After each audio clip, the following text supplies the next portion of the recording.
In an ever-evolving digital landscape, for your business to thrive, you must adapt or die. Welcome to Marketing in the Age of AI, the podcast helping you harness the power of AI and marketing tools to revitalize and grow your business. And now here's your host, marketing expert and author of Authentic Marketing in the Age of AI, Emanuel Rose.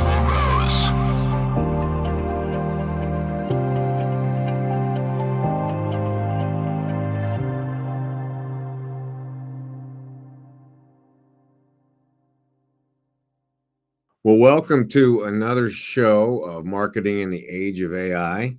And today we have a great conversation ahead of us with a person who not only is a very experienced marketer and branding professional, but also an investor in companies who are doing marketing and branding and potentially developing tools to help us do our marketing and branding. So I want to welcome Mark Allen Stuart today. Thanks for joining me. Hey, Emanuel, it's great to be here. Thank you for having me. Yeah. And anything else that you want to say? Give us some insight on your background. I know you have a very interesting and a great professional resume, Mark. Well, I appreciate it. I was fortunate to start my career, and today I'm a business strategist, but I started my career at Procter Gamble. I had the opportunity to helm the Crest toothpaste brand. So I literally learned category and brand management from the company that created category and brand management. Oh, yeah. And as I said, I'm a strategist today, but I've got to admit that every platform that I've built to date has originated from that original brand and category strategy I learned from P&G. I had the opportunity to be an officer in 4 publicly held companies as either chief strategy officer, chief retail officer, or chief marketing officer. The last of those public stints was with a company called Linens of Things that we had an opportunity, myself and 4 other people, I as chief marketing officer, to take the company public. And so 4 years of operating in a public world, and after 14 years of corporate experience, I decided to create a consultancy, and that consultancy was really forged initially on building business strategy from the brand up. And about 7 years ago, I shifted that to building corporate strategy, but I assure you, Emanuel, is utilizing those same principles and pillars in wonderful brand management. I just re-engineered it to position how to build a corporate strategy. And then 5 years ago, I started a company called Alchemy Early Stage, and that's where we're assisting early stage first developmental companies to build strategy, get a concept or a product or good or service, build a company around it, and hopefully get them ready to access capital for growth and expansion. So that's us today. I also, kind of what's behind me today, I own a company called Hydraulic Entertainment, and we produce rock and roll music and science fiction films. So that kind of completes the creative part of our operation. Well, I love that you are able to take those fundamental principles that you learned at P&G and kind of release them into the world for the rest of us to benefit from. So absolutely. So thanks for doing that service. Sure, absolutely. Well, I wanted just to understand from you about, what you're seeing in terms of marketing and kind of tactical marketing and what you're seeing from the companies that you're working with and what you're doing and guiding people with, and how kind of people are interpreting this avalanche of AI tools and opportunities to market in a new and different way currently. Sure. Well, there's ideologically, there's going to be this branding civil war. And on the right side, you're going to have the pure creatives, the creatives that think really incredible things up. And then on the other side of this intellectual civil war are going to be the machines, the AI folks. So I don't think it's going to be quite that dramatic. And I don't think that Skynet's going to become self-aware and we're all going to perish in a nuclear storm. But what's fascinating to me is that in that polarized world that I just outlined, that's kind of the way the world is trending. It's kind of an either or proposition. So it's either brand first, people first, or machine first, whether that's machine learning, whether it's artificial intelligence to access data, whether it's algorithmic or just data streaming, and building a platform to then create a voice. And that voice is what the machine or artificial intelligence crafts, whether it's copywriting, digital ads, placements, positioning. And that, I'm seeing the world kind of drop in one of those two buckets. And where I think the opportunity lies, and I'm trying to work with several emerging AI business organizations, and we still haven't crafted a term for that yet. You know, from a macroeconomic standpoint, we're still using terms pre-pandemic terms that we need to really change. We're all waiting for a recession. Well, the recession that would have come in 1999 probably will never come because things have changed too much. Right. And in the same way, we're utilizing marketing terms that we probably need to reposition and reconnoit and reset because we are in a different and a great world. But I think that the biggest opportunity that I see is a hybrid of those two poles that I outlined. Sure. And that is inevitably the computer and any software component, including artificial intelligence, its intent is to help us make faster, better decisions. But there's predicate associated with that. Yeah. We don't just let the machine, and I utilize that, you know, as an atypical reference to unbelievably smart code. But it's not as if we wait for the machine to ask us what it wants us to work on today, and then it goes and does it itself. Right. We're still programming inputs. We're giving parameters. We're giving data. And I think the opportunity in the marketing world, because Emanuel, don't you think it's ironic when the world of branding is trying to become more human by using machines to do that? That's a paradox. It is. Unless, because don't let me sound like I'm a naysayer to artificial intelligence. I love technology. I work with a lot of technology companies, and AI is our present and our future. But I think what we need to be doing as marketers who are including artificial intelligence in the way that we're building strategy and creative platforming, especially from the messaging, the copywriting, and the position point, is we need to think human and humanity first. Mm-hmm. So and rather than just doing a simple X and Y axis, putting information into fields and then allowing AI to output creative or response email or LinkedIn response messages, utilizing some information that it scrapes, we really need to think about a third dimension. And that third dimension is, and I'm going to use an old school word, and half of your audience will remember it, and the other half are going to have to Google it. But it's this concept of psychographics. So it's not just demographic, my gender, my age, my income, but it's what drives my decision-making process. Right. And there's been some really kind of interesting terms that were really good and important that have lost their way. Emotional intelligence was really hot 7 years ago. We've kind of forgotten it, and it's unbelievably important. Yeah. And the idea of design thinking, unbelievable platform to originate and drive a business. We've kind of forgotten about that a bit. But in the same way, it's this whole idea of thinking about driving that third axis of humanity to populate our minds as marketers and creatives, and the tools, the machines and the artificial intelligence and the software that we use to craft from that, starting from an origination point of being human first. And that psychographic lifestyle preference, decision-making criteria, what I care about, what I don't like. Yeah. Utilize that third axis as data input in an influencer to drive your artificial intelligence, rather than what do they buy, where do they live, how old are they? Right. That unidimensional pathway is building a bad reputation for AI because AI will output what we input. Right. And if we don't, as marketers, what I say about artificial intelligence is any software tool, it is a tool, not a rule. The minute it becomes a rule, it's a problem. Yeah, and that's why it's polarized. And I started that conversation with the Civil War. It doesn't have to be a rule. It should be a tool. But we need to direct that tool with a humanity first, people first mentality.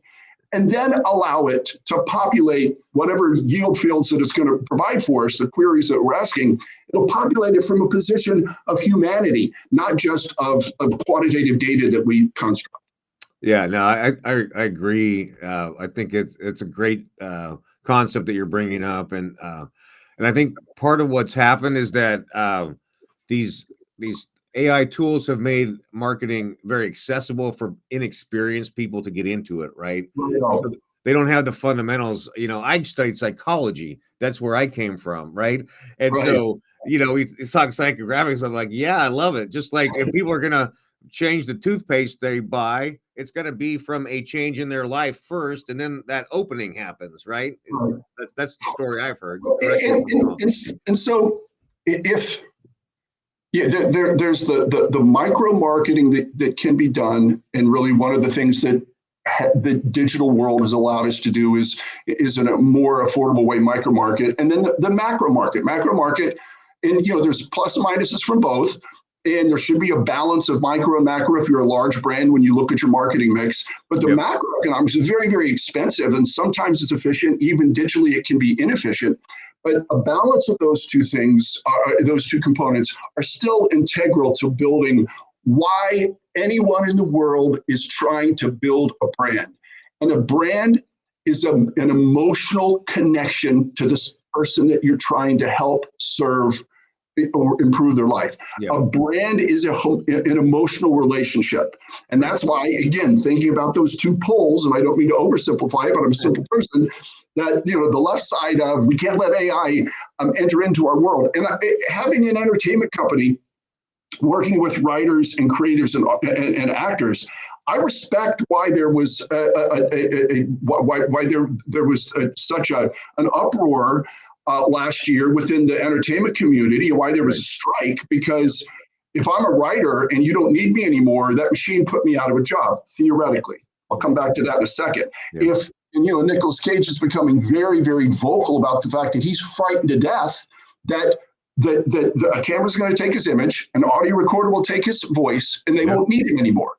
And I, again, think of those two poles. There's somewhere in the middle. That where in the middle is the reality that we can infuse humanity in all aspects of artificial intelligence. We set the parameters, and that's what happened last year in the entertainment world. We set the parameters. It's not self-aware. We're the ones that are directing it, and we can direct it in our favor and in our good as well. Yeah, no, I agree. So I agree with the just a simple statement. It's a tool. Learn how to use the tool and understand its place in your data stack or in your workflow. And we're still overtly early in the evolutionary journey of AI and as a branding tool. We're unbelievably early. I put something out on LinkedIn on my LinkedIn page. I did a Google AI search for hydraulic entertainment. And the first part of it was they kind of scraped some data from our website that said we're a creator, producer, and distributor of rock, roll music, and science fiction films. And the paragraph underneath it said, and hydraulic presses are really important in the state of California. Because it went and grabbed some information and put it in there. So we still are really on the early stages of utilizing artificial intelligence as a tool. And Emanuel, what you said is probably the most poignant position that we all as marketers need to think about. And that is people who aren't marketers are accessing AI tools, and the output is what they believe is quality marketing, positioning, and languaging. And the reality of it is we're not there yet. Right. And that person may not understand that we're not there yet because they trust the bot so much that they're just going to say, well, the bot output it, therefore it must be right, and I'm going to use it. Yeah. That language, and today you can sense what was written by artificial intelligence and what wasn't. And we're still way in the early evolutionary stage. The most fascinating component about AI from an economic standpoint, so this is Mark, the business person and person that assists in getting companies capital ready. There have been a handful, and I'll list a couple, technologies that had unbelievable aspiration and presumption of success that didn't make it. Yeah, I'm old enough, you are nearly old enough to remember that there was going to be a disc about the size of a quarter on your car, and it was going to take solar energy, and that's all the power it needed. And Right. solar energy was the key. There Yeah. have been trillions of dollars spent on trying to make solar energy efficient, and it Yeah. hasn't worked yet. Well, You yeah. remember a couple of years ago, everyone was going to have a 3D printer on their desk. They were going to be Right. printing replacement pancreases for themselves every day. That didn't happen. Last year, and we really don't hear about it much, there were two of the five largest companies on the planet that put $150 billion in virtual reality and virtual augmentation headgear. Right. It wasn't embraced. Now, Right. the difference in those three areas was that there was great promise, great investment, and there's a lot of lists. Remember Segway? Everybody was going to be on a Segway. Sure. Didn't happen. Why didn't it happen? Two different areas. One, technologically, we haven't gotten there yet. I'm sure we will with solar, but we're just not there. Or consumer demand. Now, the fascinating thing economically about AI is that all of these companies, NVIDIA being the prime example, they're selling in AI software to companies who have an expectation that their consumers will not find them relevant if they don't have the letters A or I next. I mean, literally, there's going to be AI pudding next week. I mean, everything is AI on it. The world, the developers have convinced the world that if you don't have AI on it, you're irrelevant. So all of these companies, why NVIDIA and Intel and all of these AI companies, why are they really the only places that are growing economically and from a stock and an equity standpoint? Because all these companies are investing in it because there's a perceived consumer demand and expectation. You've got to have AI. We do not have a use case for AI yet on a macro basis. Right. It isn't there yet. Well, what's different is it's not like everybody went out and spent $1 trillion on VR hardware waiting for it to happen. Nobody bought it. Well, company that because it's a consumer purchase. This AI now is more of a corporate purchase. Yes, and you can get a chat bot relationship and you pay a monthly fee, but where the big money is coming from right now is corporations buying AI technology, not consumers. And those corporations are buying into it without the use case yet.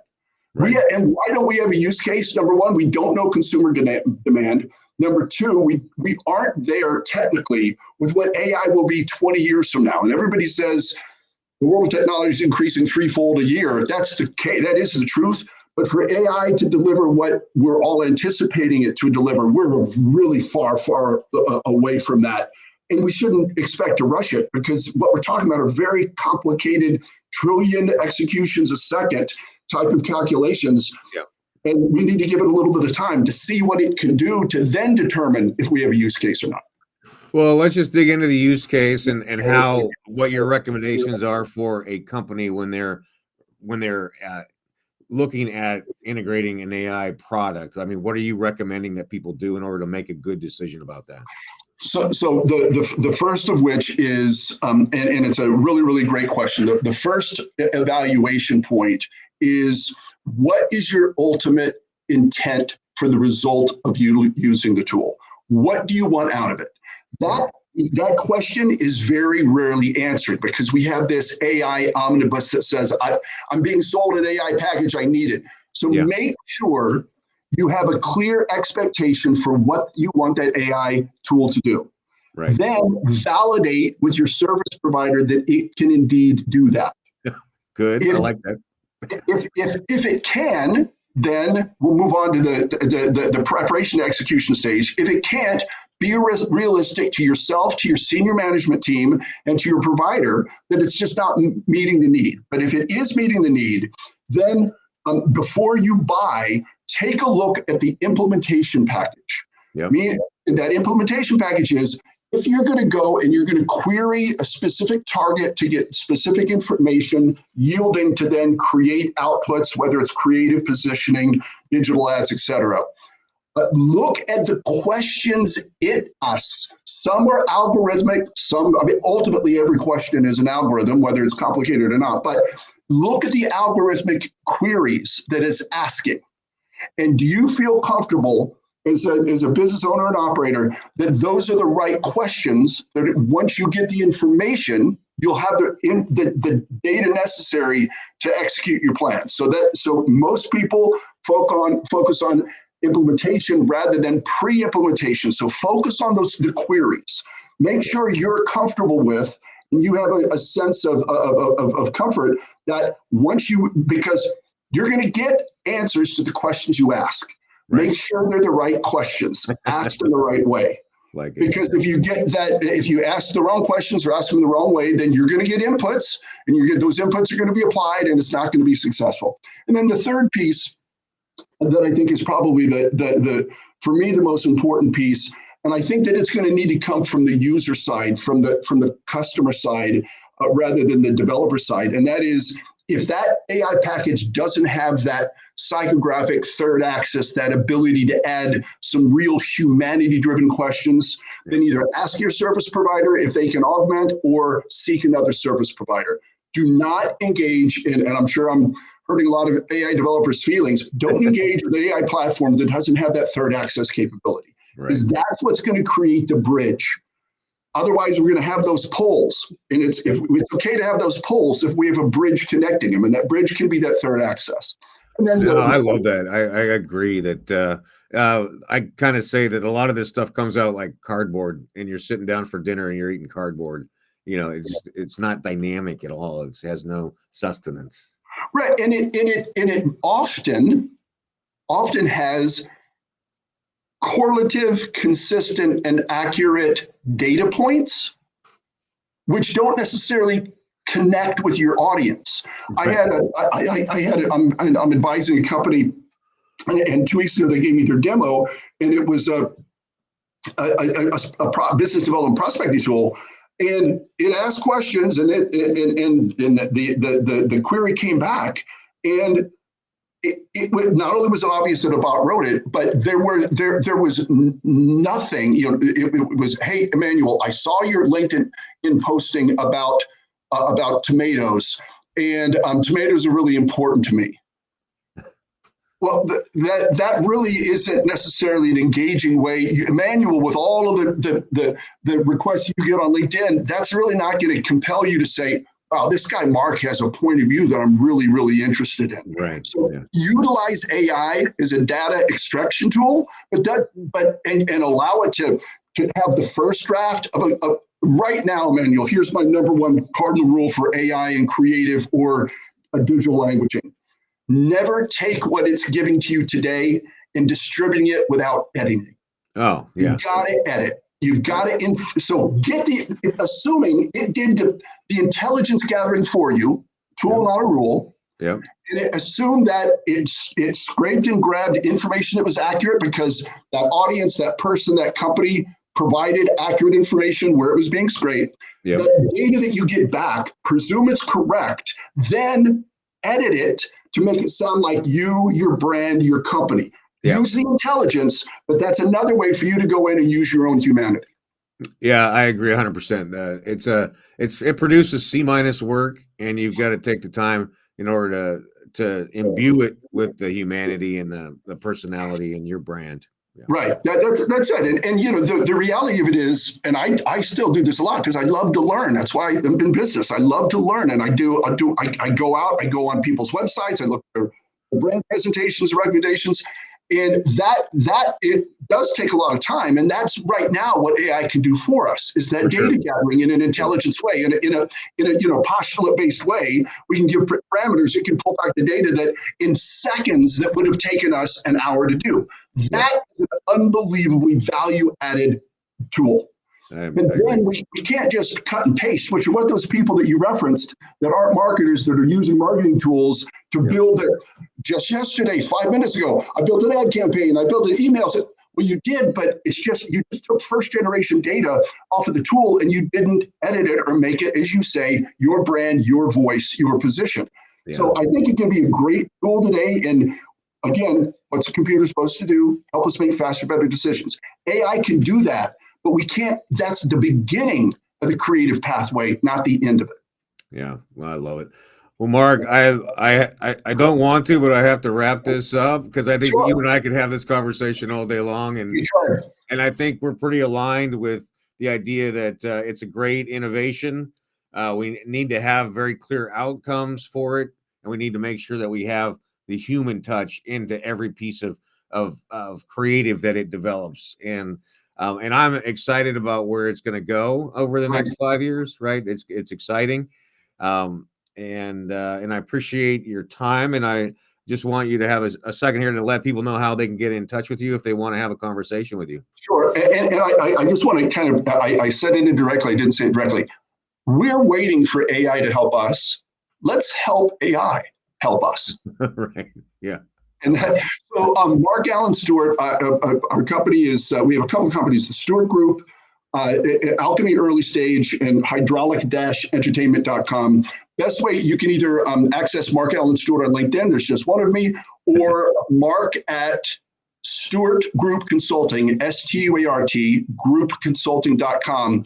We love to have conversations with experienced in-place business owners and operators, as well as early stage businesses. We're committed to continual improvement. We love to assist and proffer and help educate the community. We're huge believers in technology and AI, but as a tool, not a rule. All right, Mark. Well, it's been a great conversation, and I very much appreciate your time and insight.